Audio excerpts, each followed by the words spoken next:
Masih Pak. Oke, kita lanjut ke materi ini ya Bu ya, tentang ini ya, memilih tempat meminjam. Sebelumnya kita istilahnya membahas tentang materi merencanakan utang dan hati-hati Bu ya. Sekarang kita memilih tempat meminjam Bu ya.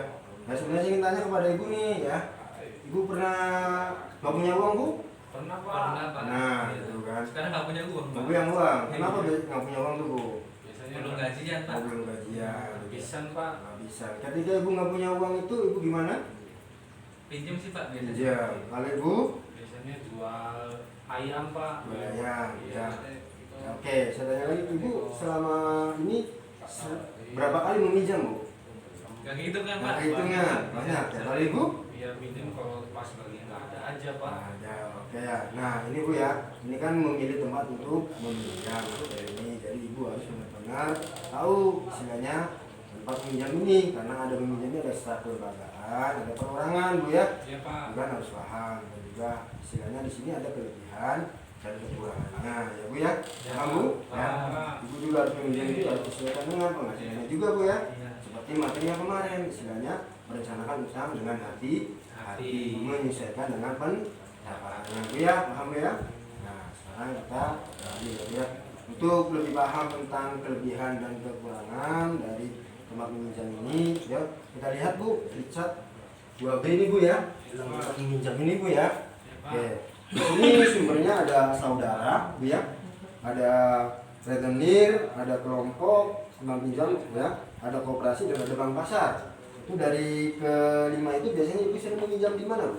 Di tempat rentenir Pak. Rentenir, kalau Ibu Saudara Pak. saudara gitu kan, ke rentenir dan ke saudara, itu sumbernya ya Bu ya. Ada. Kalau secara prosesnya itu ya, kalau ke saudara itu lebih mudah atau enggak Bu? Gampang Pak. Gampang. Iya. Bu lebih mudah. Kalau dengan rentenir gampang sekali Pak. Datang sendiri Iya, Pak. saudara ya. Nah kalau di rentenir tadi gampang ya. Iya. Kalau Ibu di rentenir menurut Ibu gimana? Gampang sih Pak. Gampang, oke ya. Kalau di rentenir gampang, kalau di saudara gampang ya. Kalau di kelompok simpan pinjam, menurut Ibu gampang atau susah?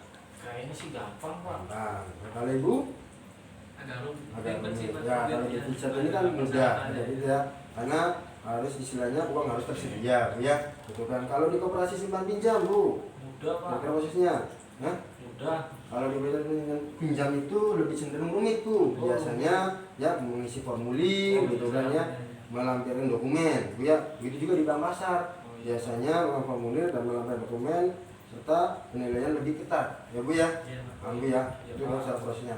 Kalau di saudara perlu jaminan nggak Bu? Enggak sih. Iya. Nggak ada jaminan. Kalau di rentenir perlu nggak Bu? Nggak ada Pak. Nggak ada. Kalau di kelompok simpan pinjam, Ada Pak. biasanya kalau di chat ini nggak ada Bu ya. Gitu kan? Kalau di koperasi biasanya perlu, gitu ya. Kalau apalagi di bank juga perlu, ya. Kalau di saudara ada batasnya nggak Bu ketika minjam? Nggak ada sih, tergantung kesepakatan. Ya, tergantung kemampuan utang, ya. Kalau di rentenir Ada. biasanya. ada, oke. Kalau di kelompok simpan pinjam Bu Ada batasannya kayaknya ada sih, Pak. batasannya, Iya, Pak. ya. Kalau di koperasi Ada. ada. Oke, kalau di bank pasar Bu Ada. ada, oke. Nah di sini juga harus lihat bunganya Bu, ya. Iya, Pak. Ya, kalau di saudara itu biasanya ada bunganya nggak Bu? Nggak ada. Nggak Pak. ada. Nggak ada. Nggak ada. Kalau di rentenir Ada Pak. ada. Ada. Besar, Pak. besar. Oh banyak ya Bu ya, Iya. gitu ya, banyak sekali Bu ya. Terus kalau di ini Bu, di kelompok simpan pinjam Bu, Itu Pak, bunganya rendah Pak. bunganya rendah, oke. Kalau di koperasi, Ada Pak. Tapi rendah sih Pak. tapi cenderung rendah. Oh, iya. Kalau di bank pasar Bu, biasanya nih, Besar biasanya. besarnya tinggi ya, besar ya. Oke. Kalau istilahnya periodenya Bu, ya. Kalau di saudara itu kira-kira waktunya bisa disesuaikan nggak Bu? Ada Bisa. ditentukan? Bisa. Kalau di rentenir Bu, Bisa disesuaikan. enggak, ya. Tidak ya Bu ya. Oh, tidak. Ya. Waktu Pak ya. Tidak Bu ya. Iya. Terus kalau di kelompok simpan pinjam itu biasanya bisa Bisa. disesuaikan. Disesuaikan. Kalau di koperasi juga tidak ya Bu ya, karena ini lebih mudah. Kalau di bank juga tidak Bu ya, seperti itu ya Bu ya. Paham Bu dari kisah ini, gambar ini? Paham, Ya. Pak. Pak. Jadi tempat untuk meminjam uang itu ada 5. Yang pertama saudara ya, terus kelompok ya, terus simpan pinjam, koperasi, rentenir dan bank Pasar. paham Bu sebelumnya? Paham Pak. Oke ya. Untuk itu ya sebelum itu kita Bu ya istilahnya bank ini juga kan istilahnya kalau bank itu kan lembaga pinjam ya. Kira-kira Ibu ketika lebih dari 5 ini lebih minat meminjamnya di mana Bu? Di itu Pak operasi Di Pak. koperasi ya, koperasi. Kenapa di koperasi Bu? Bunganya rendah Pak. Bunganya rendah, Kecil. lebih kecil Bu ya. Nah itu ya. Oke, lanjut Bu ya. Kita akan untuk ini ya Bu ya. Kira-kira kalau dibandingkan sesuai dengan kebutuhan kita, kira-kira tadi meminjamnya lebih ke koperasi. Koperasi. Menyesuaikan dengan pendapatannya juga Bu ya. Iya Pak. Seperti itu. Oke. Baik Bu, lanjut kita akan melihat film Bu ya. Iya Pak. Untuk lebih fresh dulu gitu kan. Masih semangat filmnya Bu? Masih Masih Pak. semangat Bu ya. Oke. Kita tonton videonya Bu ya. Ntar kita lihat video Bu ya. Ntar setelah lihat video, ntar saya ingin menanyakan Bu ya. Iya Pak. Bu ya. Oke, kita tonton videonya Bu dan nanti Bu ya. Iya Pak.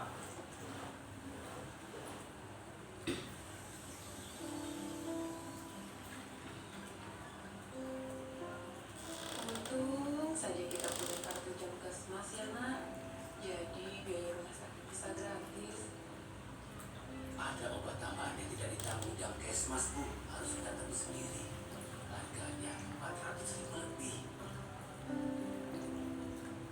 Hah? Ongkos untuk bawa Agus ke sini juga belum dibayar. Kalau dijumlah semuanya jadi 500 ribuan Pak. Ya Tuhan, dari mana kita dapat uang sebanyak itu? Apa kita tidak punya tabungan Bu? Tidak ada Pak. Tabungan ibu di arisan nggak sampai 50 ribu. Tabungan Dewi di sekolah baru habis dipakai bayar uang ujian. Sepertinya kita terpaksa berhutang Pak.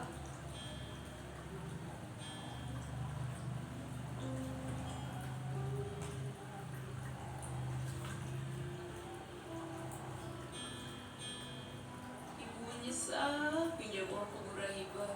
Utang kita yang 500 ribu udah ibu bayar 100 ribu bulan lalu. Tapi kita masih harus store 500 ribu lagi dalam 5 bulan ini. Padahal waktu menyerahkan uangnya, Bu Rahibah sudah langsung memotong 50 ribu. Utang kita jadi banyak sekali Pak. Itu pasti Pak Ceti Pak. Dia pasti mau lagi utang juga. Berapa utang kita ke Pak Ceti? Cuma 100 ribu Pak untuk bayar cicilan utang ke Bu Rahibah. Tapi harus lunas dalam 7 minggu. Dan ibu harus store 20 ribu setiap minggunya. Ibu belum bayar minggu lalu.